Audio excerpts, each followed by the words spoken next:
Hello, everyone. Good morning, Dushko, and thanks for tuning in. It's early morning in Chicago. And we would like to welcome you to this conference that was initiated in Belgrade and dedicated to another art world and treats the art world from the counter-hegemonic point of view. I'm delighted to present your practice and your critical activities by the means of your publications. Duško Petrović is a co-founder of Paper Monument, where he has published numerous critically acclaimed and best-selling books, including Draw It With Your Eyes Closed, The Art of the Art Assignment, Social Medium, Artist Writing, 2015.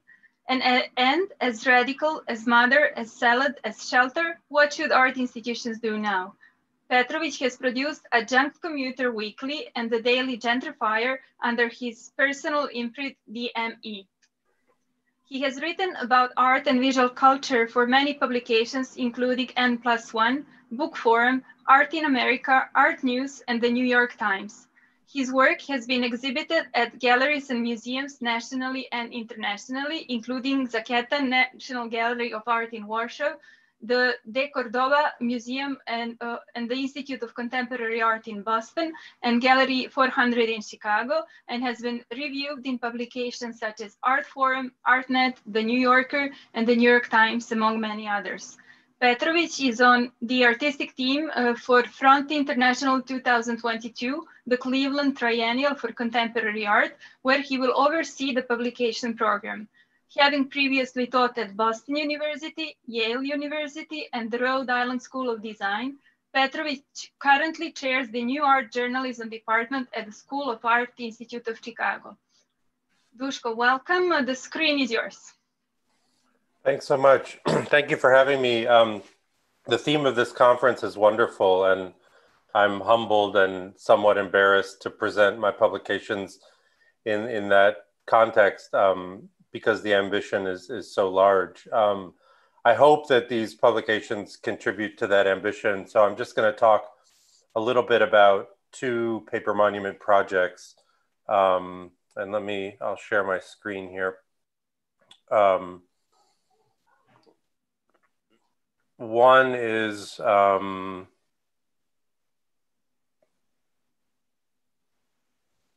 you can see that now, right? Okay, super.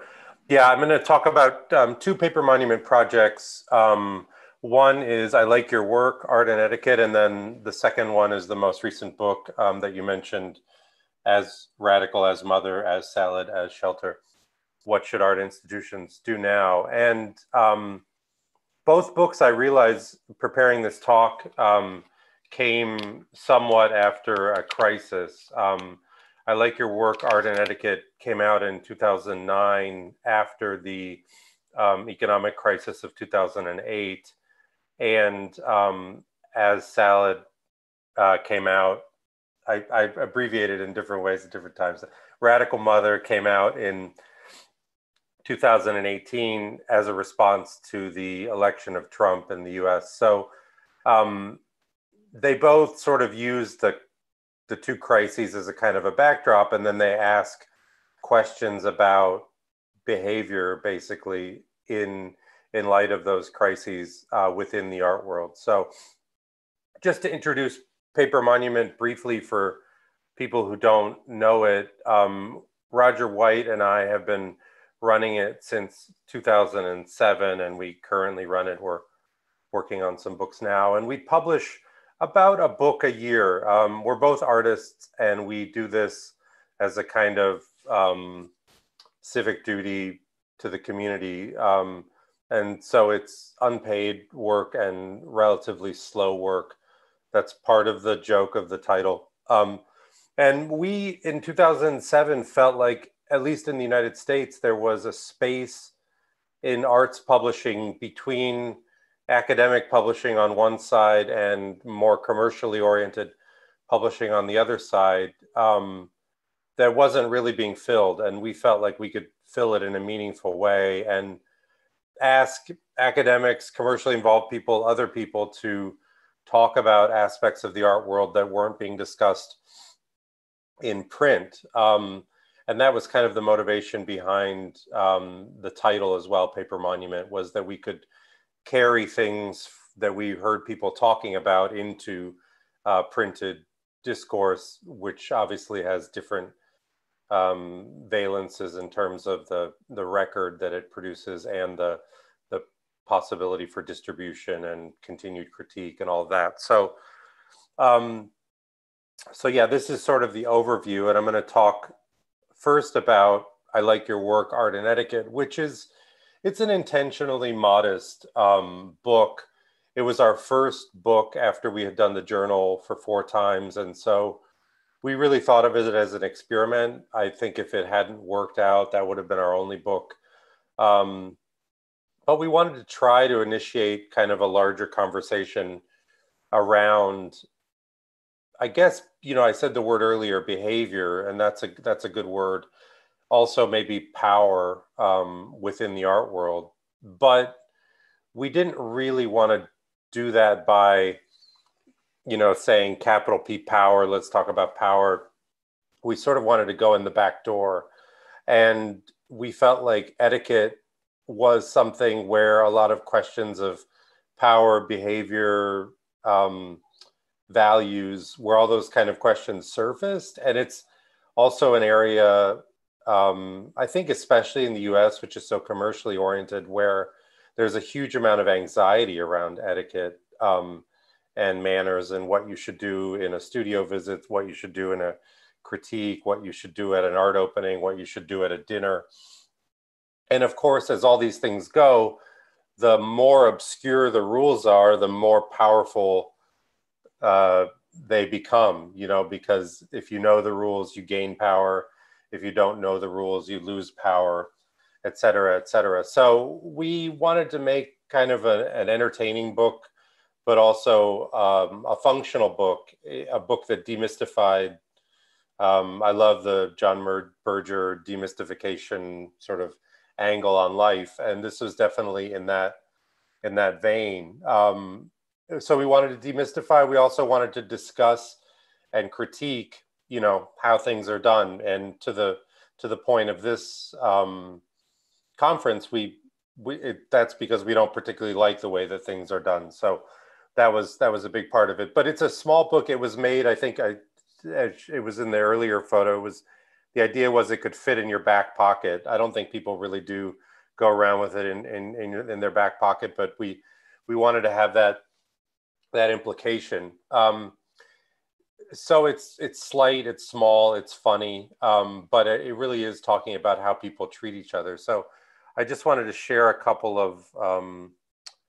of examples, starting with our introduction, which used this kind of mirroring of the art world is now both socially professional and professionally social. I think everyone in the art world knows that every time you're in a social situation, it's also potentially or concurrently a professional situation. And so all of these different events are fraught with professional and social anxiety at the same time. So, you know, business is being done over small talks, friendships turn into professional relationships, and professional relationships turn into friendships. So it's kind of, that's what makes participation in it, I think, fun, but also I think it also is very fraught because of that. So, you know, we asked some of the questions that you see at the bottom there. You know, what are the unspoken laws? How do social mores establish our communities, mediate our critical discussion, and frame our experience of art? We were interested in all those things. And I think I should say that as artists, both Roger and I had this sensation that we were also being expected socially to perform contradictory roles at the same time. You know, I think the easiest way of thinking about it is that artists are expected to be rule breakers on some level in order to have the status and the kind of aura of being an artist. But at the same time, they also have to conform to so many rules in order to have any kind of success. So that's just one of the many kind of paradoxical or contradictory ones. I mean, another one is that you oftentimes have to do business while acting like you're not doing business. There are many of these kind of dynamics. So we wanted to look at that. And, you know, we have the joke, we politely asked our friends for some help. People asked me who we asked, and we asked people with good manners and we asked people with bad manners. Like, we wanted to have everybody talking. In a way, they're both fascinating positions to take. So we, you know, and we would reach out to our friends, sort of our rude friends, and they were shocked. Like, why do you want me to be in this book, you know? And we were like, because we want to know your wisdom in terms of how to be rude and outlandish and extreme and disruptive in the art world. So I keep losing my cursor. There it is. Okay. So I just wanted to start with, so we use the questionnaire, which we use a lot, and the longer we use it, the more I understand why we use it. And my current understanding is that when you use a questionnaire, you build this sense that everybody's dealing with the same problems and that everybody's coming up with different answers to the same problems, and that other people might be curious about the same things. So we asked, you know, what are the rules of the art world to different people, and obviously everyone has their own answers. So this is Ryan Stedman. He said, if you're a skinny artist, be clean and neat. If you're a fat artist, be crazy looking and disheveled. Not sure why, but this seems to work best. Rule number 2 is negative comments about the artist's work at their opening is the equivalent of taking a shit on someone's birthday cake at their 40th birthday party. The proper thing to do is to save your negative comments as an anonymous blog post. And the rule number 3 was don't wear khaki pants. But people in Berlin were like, no, khaki pants are extremely cool. They're very ironic, you know, and all this stuff. So obviously the rules change from place to place. But this was New York, circa 2010, 2009, 2010.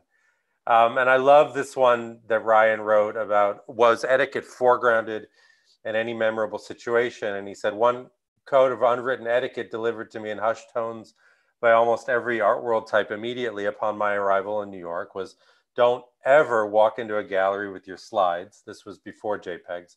You'll never get a show that way. Right after completing my MFA, I walked into one of my favorite galleries, Feature Incorporated, slides in hand. In return, I got mixed reviews and a job offer. Shortly thereafter, I fell for one of the feature artists, married her, and we had a baby together. All of the predictions were correct. I never did get a show at Feature Incorporated, only a job, a wife, and a baby, because I brought my slides into the gallery. So I love that one because it really shows, you know, that the rules are rules, but they're also flexible. This is Michelle Grabner, a very different kind of person from Ryan Stedman, who gave very different kinds of answers to the following questions. How should people behave? What would be a maxim for appropriate conduct? And Michelle said, kindly and with regard. Has there been a shift in etiquette as the financial climate has changed? She said, people are behaving more vulnerably, but I haven't observed a renewed interest in the ideals of etiquette. Etiquette is selfless, which is an interesting position, I think. In a downturn economy, people are inevitably self-interested. What constitutes bad manners? The worst offense is not getting back to others who professionally or even sincerely request something of you. Not responding does not mean no. Have the courtesy to simply respond with an answer, which that's great advice. And when I was editing this, I immediately just felt so much horrible, you know, feeling in my chest about all the things I had not replied to over the years and everything like that. And then later when Michelle was curating the Whitney Biennial, she promised me a studio visit and never came. So I stopped feeling bad about it because, like, everybody, even if you try, everybody messes up, you know, everyone, this no shade on Michelle. I mean, I'm sure it was just horrifying and horrible to run that show, but everybody messes up, and it's just good to notice it. One of my favorite pieces, and maybe the iconic piece from this book, was written by my co-editor, Roger White, called How Artists Must Dress. And later on, I had the idea that we should put this on a tote bag. So the whole essay sits on a tote bag, which is like, it's one of my favorite things in the world. But I'll just read a little bit of Roger's essay because it was so good. Artists must first of all distinguish themselves from members of the adjacent professional classes typically present at art world events: dealers, critics, curators, and caterers. They must, second of all, take care not to look like artists. I love this because it's one of these kind of impossible problems. This double negation founds the generative logic of artist fashion. The relationship between an artist's work and attire should not take the form of a direct visual analogy. A striped painter may not wear stripes. I love to break this rule, but it's a good rule. The relationship between an artist's work and attire should function in the manner of a dialectic, in which the discrepancy between the personal appearance of the artist and the appearance of her work is resolved into a higher conceptual unity. An artist's attire should open her work to a wider range of interpretive possibilities. So just to give you an idea. And then this last example was a list that we got from Andrew Bernardini, which I love for the ending parts. So I won't read it all, but I will read number 12. Business can always be discussed at openings and dinners, provided you observe the protocols.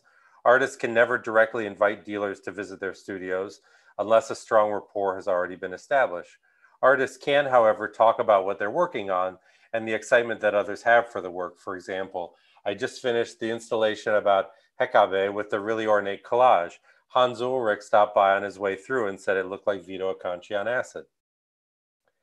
Curators can corner dealers for specific works. Critics can and should get whiskey for free. So this is, you know, obviously Andrew's take, and obviously it's also a very American thing. That's what we were looking at. These things work differently in different cultures, but hopefully it's of interest to other people. So now I'm going to shift gears a little bit and talk about the more recent publication, which we put out in 2018. So it's now 2 years old, and it was put out in response to the 2016 election. So in a way, the book is, you know, in between the event and where we are now. And I think the thing we try to do with our books is find kind of a door or an entry point to whatever we think is an important question of the time. And,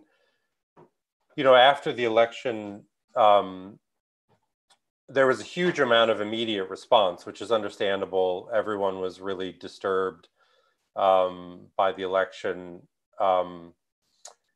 And we sort of sat on it for a while because we didn't feel like we were very good at the quick response. And so we wanted to have a slower response. So we kind of watched what was developing and rejected, you know, a number of ideas like talking about artworks made about Trump or discussing people in the art world who were connected to Trump. Those things seemed sort of minor compared to the big thing that was happening. And one thing that we did notice that seemed to speak directly to the kind of big thing that was happening was the fact that people way above us, like museum directors and, you know, directors of schools, presidents of universities, were suddenly releasing statements and taking political positions that were, you know, maybe new to them, or they were newly taking political positions because they suddenly felt themselves to be in a more direct conflict with the government, which people in those higher positions in the US rarely feel that way and rarely speak really about these kinds of questions.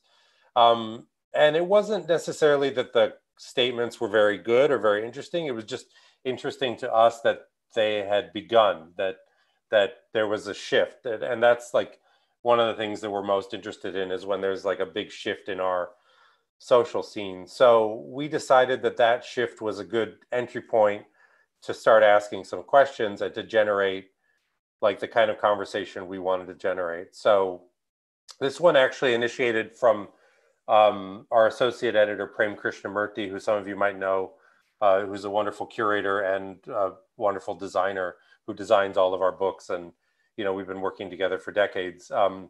Prem developed the idea for the questionnaire, you know, out of his relationships with curators, and we love the idea. So we put together a set of questions. And again, in asking these questions, we wanted to remind all the curators and directors that we were, you know, that they weren't alone in asking these questions, and they wouldn't be alone in answering them. So this is the list of people. I forget how many people it is, maybe 40 or 50 people. You know, a range of people from, you know, very high, powerful people at museums to people who are just starting out, people who are working sort of in the middle of organizations. We wanted to have different status levels and experiences reflected in the book. And this is the question that we opened with. In light of recent political shifts across the globe, have you sensed a change in the position of the Art Institute vis-a-vis political activism? Because that's what we had noticed in different ways. Some of them were great, some of them were clumsy, some organizations seemed prepared, some seemed completely unprepared for the shift. And so we wanted to sort of start with asking people how it looked to them. We were interested in that. We got a lot of narratives of like sort of what the early days of the Trump period felt like to them. So that was, I think, useful. And then this was sort of the middle section of questions. And again, here we're sort of asking questions, but we're also sort of pushing people in a certain direction. So can an art institution go from being an object of critique to a site for organizing? You know, because obviously they were, you know, heavily engaged as objects of critique and still are, and how they might think about shifting that. Should the art institution play this kind of role? Because I think, you know, we wanted to hear from people who think that that's not, you know, a site for organizing is not a proper role for an art institution. And then what are the other roles? You know, that's, I think, an interesting question for people who reject this idea of organizing. And then we also wanted people to talk about who else they look to, because we feel like that's, again, like something that people talk about privately and people kind of have a sense of through social media and social connections. But we wanted to kind of surface that discussion and have people say, I look to them, they're a real leader, they know what they're doing, etc., because people deserve credit. And also, I think it's really helpful to have people talk about who they consult with and who they think about, especially if that's not really clear from their regular behavior, you know. So those are the motivations behind those questions. And then these last questions pointed to, you know, some particular events in the US that we had seen unfold. The Dana Schutz controversy at the Whitney and the controversy at the Walker. You know, we wanted to kind of unfold the social media conversations and critiques that we were seeing and have people talk about it in the slightly different venue of a book, but still with that same spirit of really responding to something that everyone was watching happen.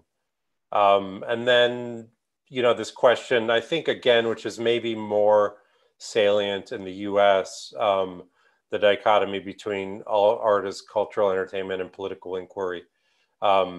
That was one of our questions, because we did feel like art has moved, and especially at the museum level, has moved into a somewhat entertainment zone. And we wanted to hear people talk about that. So a lot of people actually rejected that dichotomy, which was also interesting, but we wanted to hear their views on it. And then the last one was, you know, the big one, how can institutions be better? So, you know, we wanted to push people out of the constant discussion and critique mode and into a mode that was a little bit more active. And open, it's an open-ended question, obviously. So we wanted to ask that question. So yeah. So that's just my little overview of those two books. And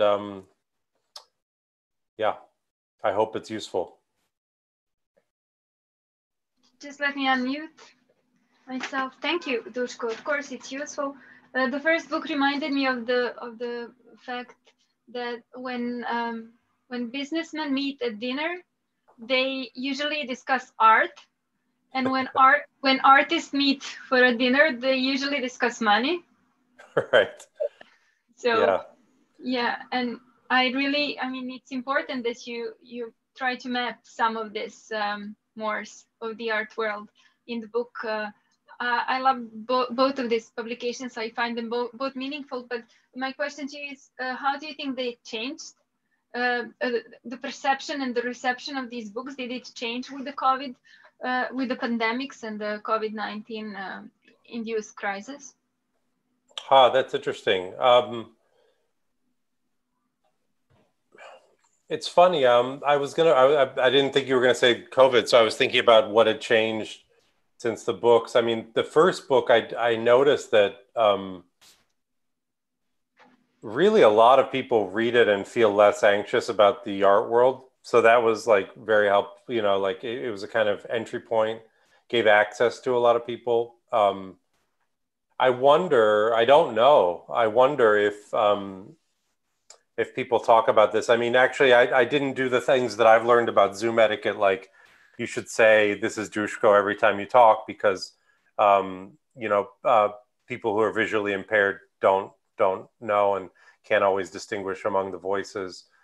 So there are definitely new rules of etiquette for Zoom dialogue and things like that. How to tell people that they're on mute. I've seen a good T-shirt that just says "You're on mute," which I like. You know, and then obviously, like it's been interesting, especially in the U.S. where the pandemic has been so awful. The rules around how you meet up and whether you meet up and everything like that have been interesting. I'm really not interested in being exposed or exposing anyone to the virus. So all of my studio visits and meetings and socializing has been either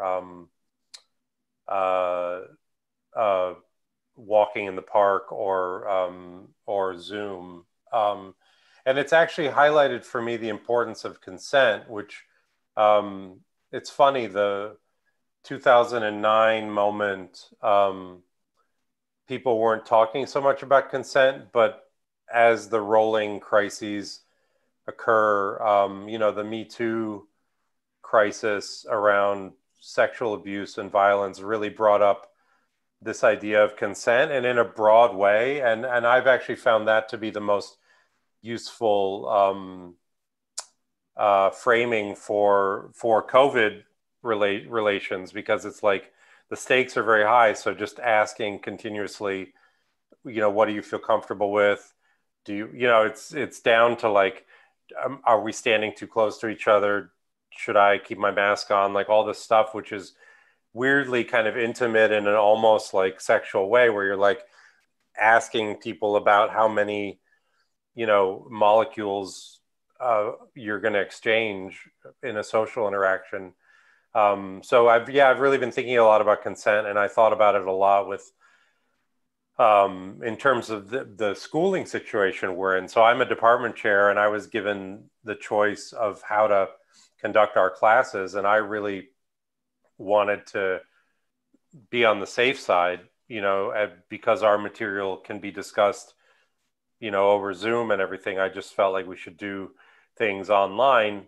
But I also wanted to leave space for people, again, if it was mutually consensual, to walk in the park or meet up in some way. So I found myself really using this idea of mutual consent as a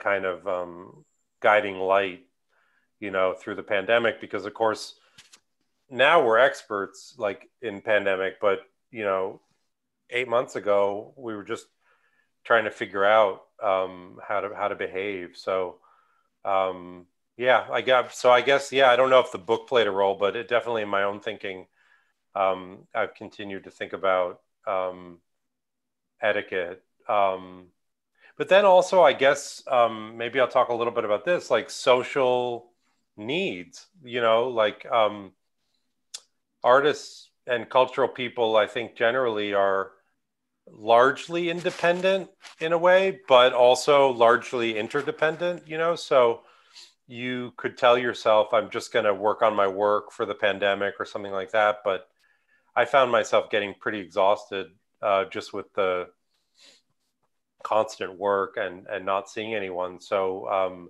I ended up just having a lot of Zoom visits and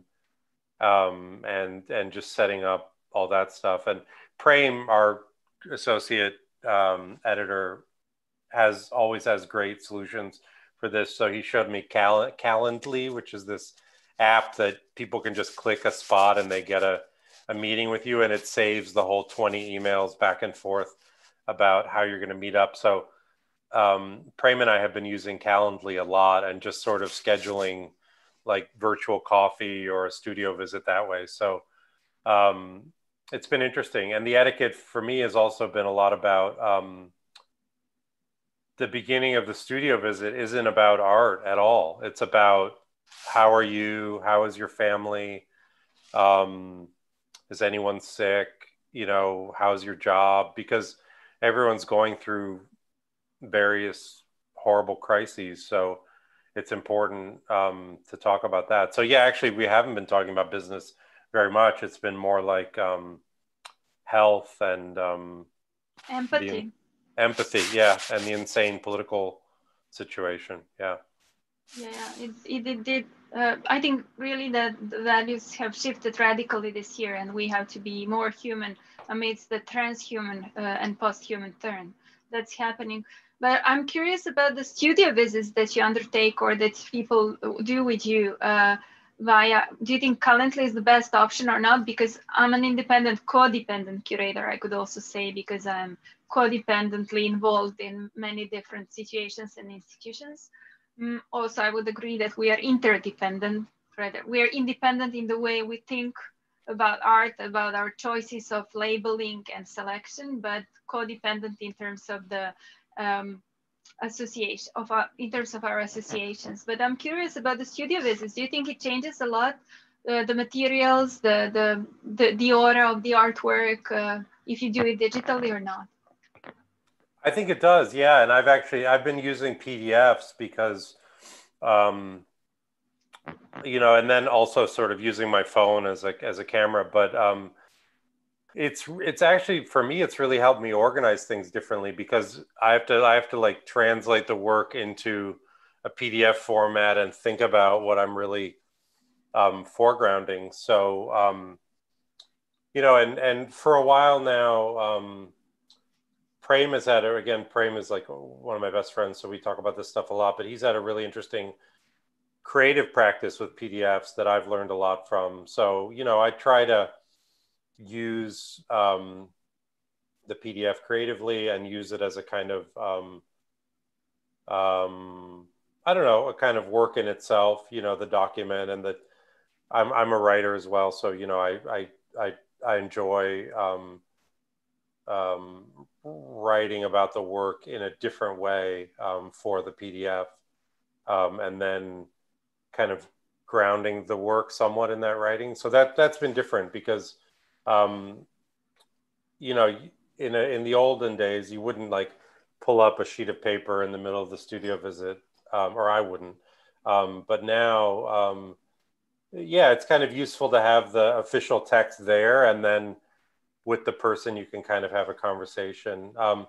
Prem has also developed this method that I think is interesting, which is that for a lot of his events, he has like double Prem. I make fun of him, but he has the Prem that's a video that's talking.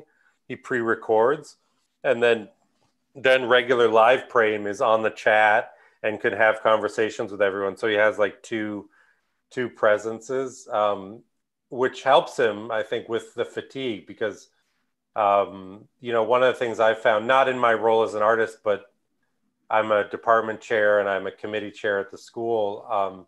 I have to run a lot of meetings, and it's really difficult to be saying something and someone's talking in the chat, and you have to remember who's next and be polite and not mess up who's going to talk and remember what you were going to say. So yeah, we've all had to develop new techniques, I think. Talking about the Zoom etiquette, usually when I present a speaker, I would stand up, right? And so I was even thinking, well, what would happen if I would stand up while I read your biography? But that's something that's changed dramatically, because you never sit and read because out of respect, you know. So this is one thing that dramatically changed. I have another question, but meanwhile, I would like to offer the opportunity to our audience to ask some questions in the comments or otherwise. We are recording this session. We are running on the YouTube in parallel to this. So some people are watching it on YouTube as well. And we will share it through our channels later on. If your NDA allows it, could you tell us something about your activities in regards to the Cleveland Triennial? Sure. As a publisher, because you started before COVID, right? You were appointed before the pandemics, and then did you change the process of work? The content of work, did it change with pandemics? Yeah, so thank you. That's an interesting question.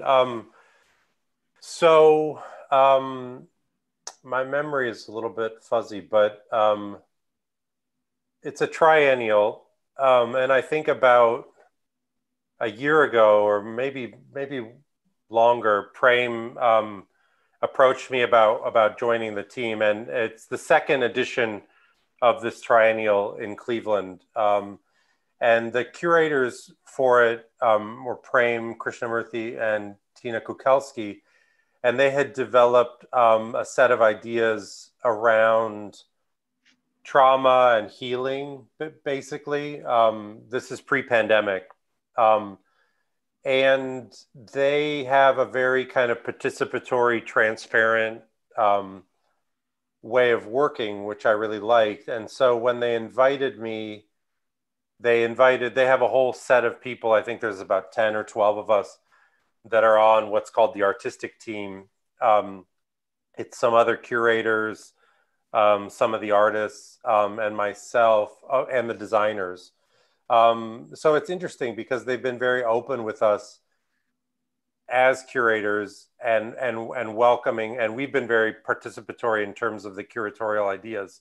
So it's not like they develop the curatorial ideas and then they hand it to us and we execute our roles. We've really been working together, which I really liked for various reasons. I probably wouldn't have done it if I was just being asked to make a catalog or something at the end. I'm not that kind of publisher. So it was really good to be involved. And also just for me, learning about their process has been great. Prem and Tina are both really great leaders and sort of group organizers. And there's the added dimension, a problem that I think a lot of us in the art world encounter, which is that you're going to a different place to make work, you know, for a temporary amount of time, and then you leave that place. And so how do you develop a meaningful relationship in a triennial kind of setting? So all those were kind of the general questions. And when Prem approached me, I really talked about wanting to use the triennial as a kind of example or testing ground for new ways of communicating with the art audience, and that I didn't just want to make a regular catalog and just, you know, make some regular art world thing, you know. And so he obviously knew that. He's my friend. He wouldn't have asked me if he thought I was going to do that. So he was very excited about that. And I also grew up in Toledo, which is just 2 hours west of Cleveland. So I think that was part of their interest in me. I don't know, but also my connection was that I understand Northern Ohio, which incidentally is very Serbian. part of the country. And so we had started working on all that, you know, pre-pandemic. And the title of the show is O Ye Gods of Dust and Rainbows, which is from, God, I'm blanking on it, Langston Hughes' poem. And it, you know, for them, it really spoke to the dust and rainbows, really spoke to this kind of post-industrial, difficult situation that a lot of American cities and you know, the industrialized world are going through, of sort of collapse of a previous economic system in a way, and new economic orders, and the pain that they have caused. So that was their motivation, and it was really focused around this idea of trauma. So all that, weirdly, interestingly, was all pre-pandemic. That was already the thinking. And now it almost feels like it predicted a lot of what was going to happen, because we had already been talking about trauma, and the Cleveland Clinic is one of the leading medical organizations, I think, in the world, but definitely in the US. And so Cleveland is already a city that is very much involved with healthcare and the injustices of healthcare, but also the innovations and progress of healthcare. So, you know, we were already talking about all these kinds of things, and then the pandemic hit. So actually what happened is that we decided to push the show back by a year. And then because of the economics of everything, we're on furlough for a year, because they just kept like the most core staff, which obviously that's all they could do for a year of like not really do, you know, everyone's just sort of holding for a year. So officially right now I'm not working on it, you know, officially I'm on furlough, but obviously you keep thinking about it, and you keep, you know, working on it in your head. So I have been, and I'm, you know, I mean, maybe excited is the wrong word, but I'm motivated to re-enter these questions of health and trauma and all of that after the pandemic. I mean, I wouldn't have chosen it obviously as a topic, but I do think that we have a responsibility to respond to what's happening. And obviously what's happening is this horrific pandemic. So in a way, I'm glad that the triennial was already about those kinds of questions. You know, I think it would have been almost worse if it was about something, you know, light and not, you know, because then it'd be embarrassing at this point. But so yeah, so that's the update there. And it's all somewhat, you know, I would tell you more if I knew more. I think that's really where it stands. But I'm just curious, are you thinking of a progressive publishing model for the biennial, something different, like a process-based publication, right? Yeah, so I don't know if this is like a state secret or anything, but the basic ideas that I had were that that the publication could kind of precede the exhibition, happen during the exhibition, and then reflect on the exhibition. So just expanding the time frame of it, because, you know, one of the problems that I've identified just as like someone who goes to biennials and triennials is that, and I, you know, even as like a professional, right? Like it's somewhat stressful and difficult to get all the material, arrive, understand the framing, see the work, and reflect on it in a short time frame. So we were thinking we could distribute like a preliminary publication, and we're not the first people to do this, but this is just one of our solutions, like distribute a preliminary publication that introduces all the ideas, in part also for people in Cleveland, you know, to get into the ideas that are going to be happening, and then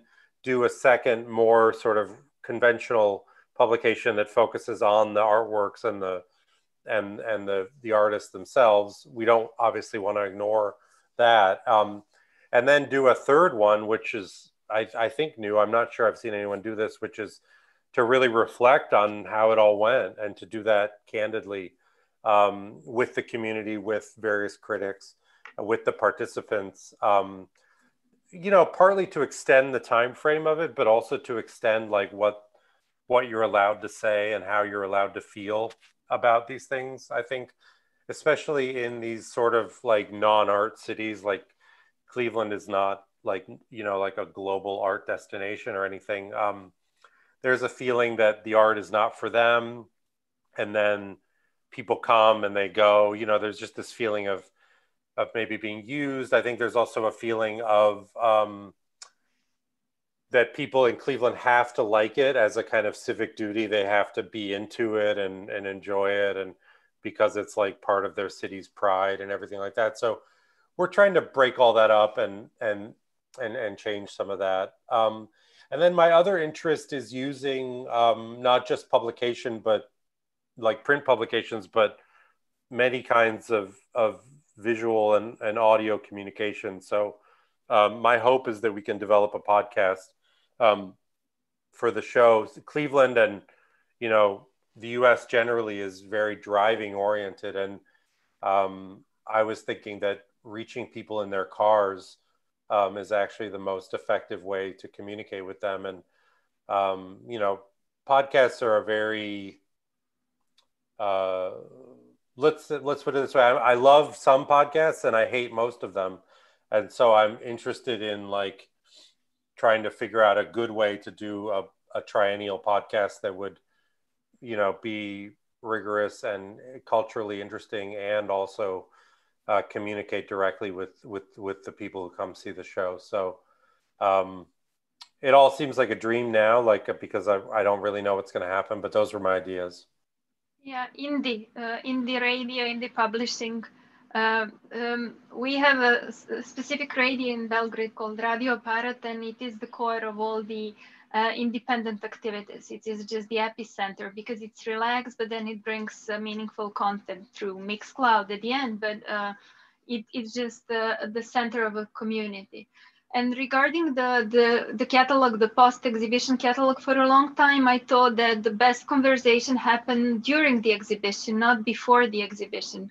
So, because if you can discuss all the angles once the show is put up in the place, then we should all think of these post-exhibition catalogs, because then the exhibition serves as a test site for us to understand the important points that the exhibition has produced.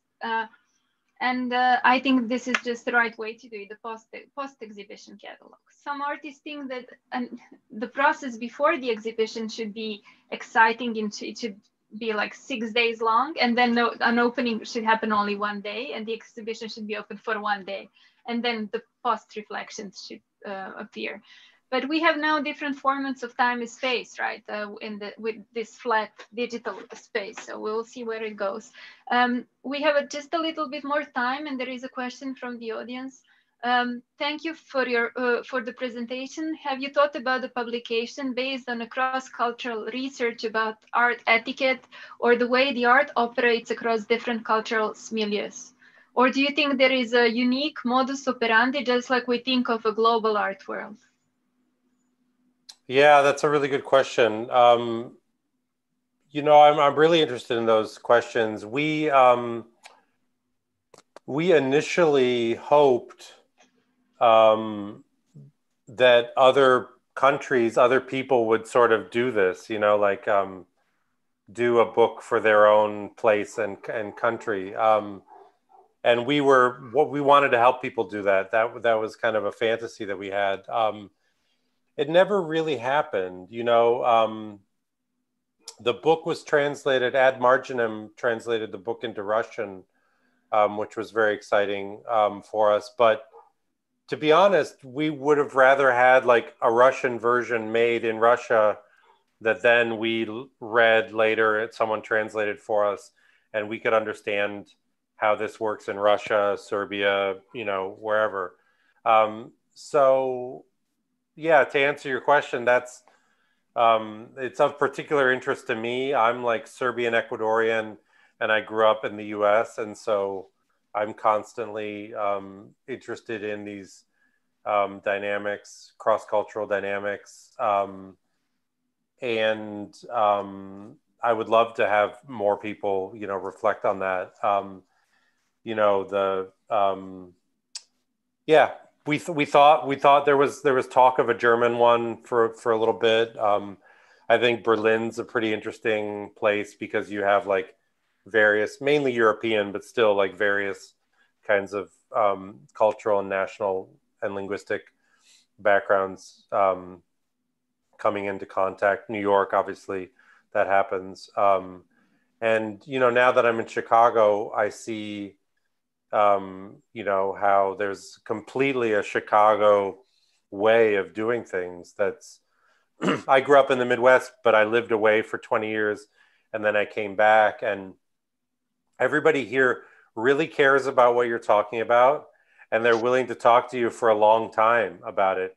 And if you come from New York, where nobody really cares what you're talking about, they're just trying to make something happen, and they have very little time, it's totally disorienting. So for my first, I would say even 3 years in Chicago, I would start talking to people and I would be so confused. Like, are they trying to trick me? Are they trying to get something from me? Why are we still talking? Like, it's, they're so nice. Like, something must be wrong. Something must be, you know, it took me a long time to realize, like, no, this is just the Chicago way. It's very different. There's not, for example, in Chicago, there's very, very seldom like a big commercial payoff for you, like in the near future. So people just don't take that approach.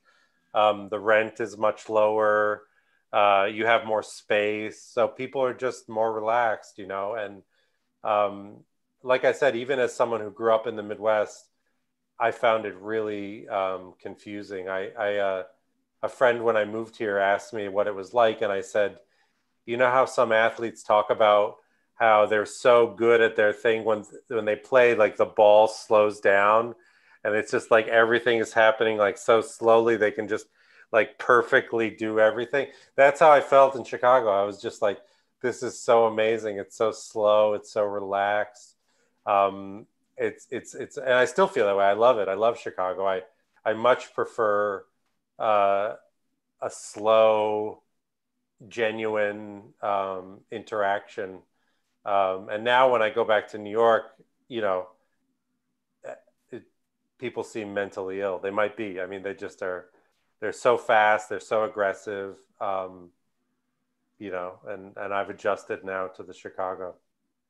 But obviously, with what you're doing with Paper Monument and the Cleveland Triennial and all this and the tasks that you're undertaking, you're deconstructing the hegemony of the art world. I think you aim towards producing a more equal art world, including the long talks of the Chicago art world. Like, it seems to me that you are the partisan of the an equalizer, so to say, an equalizing agent of the art world. But my question in regards to that is, what are the channels of the distribution for the Paper Monument?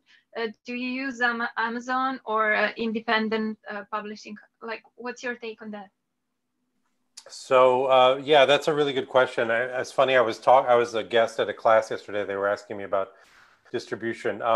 Distribution is always awful. I guest edited an issue of Art Papers, which is an Atlanta publication. I guessed edited maybe 5 or 10 years ago. I guest edited it, and I actually asked James Hoff at Primary Information to contribute a piece for the publication, and he contributed a 1973 Dick Higgins piece about distribution. Because it was all still true, like, and that was kind of our joke, was that like James could contribute this now. I think it was 2014 or 2015 or something, and it was all true. And basically, Dick Higgins is just saying like distribution is terrible.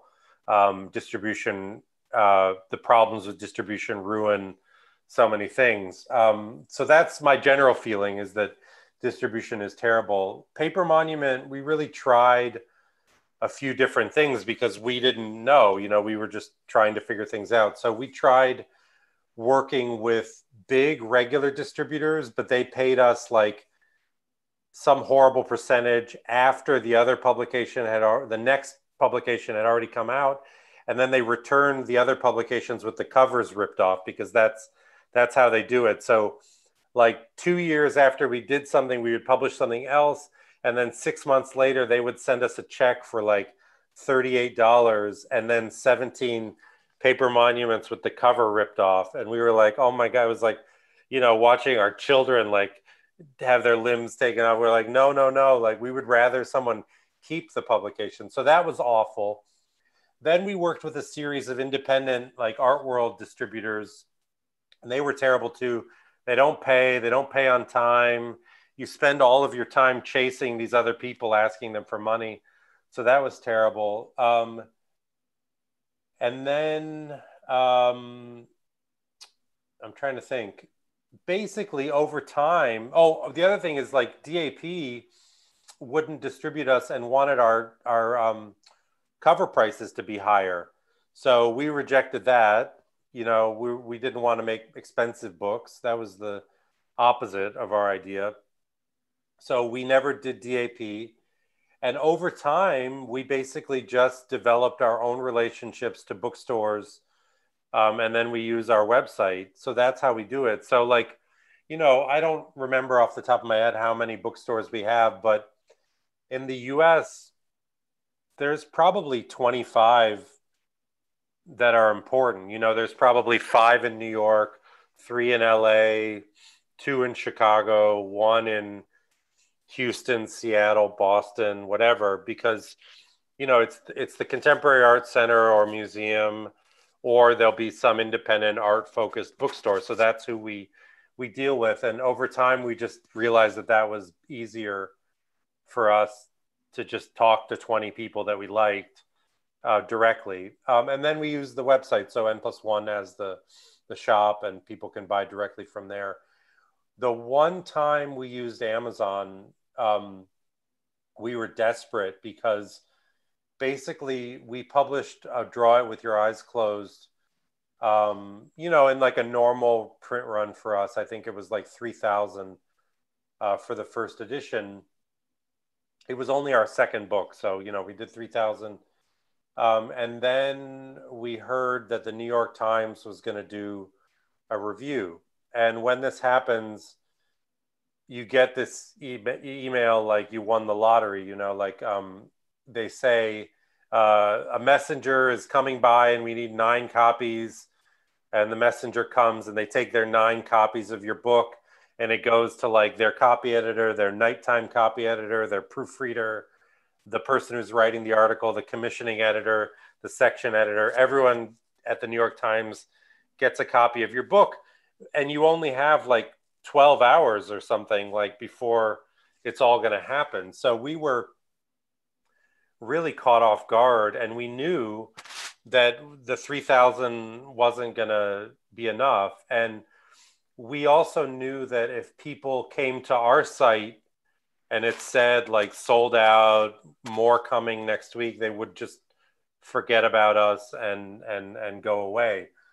So we decided, on the other hand, if they went to Amazon and they got that message, they would be like, I'm just going to order it through Amazon and I'll get it in 2 weeks or whatever. So we immediately set up a new print run, and we sold basically one print run through Amazon because we didn't want to miss that chance, and we hate Amazon.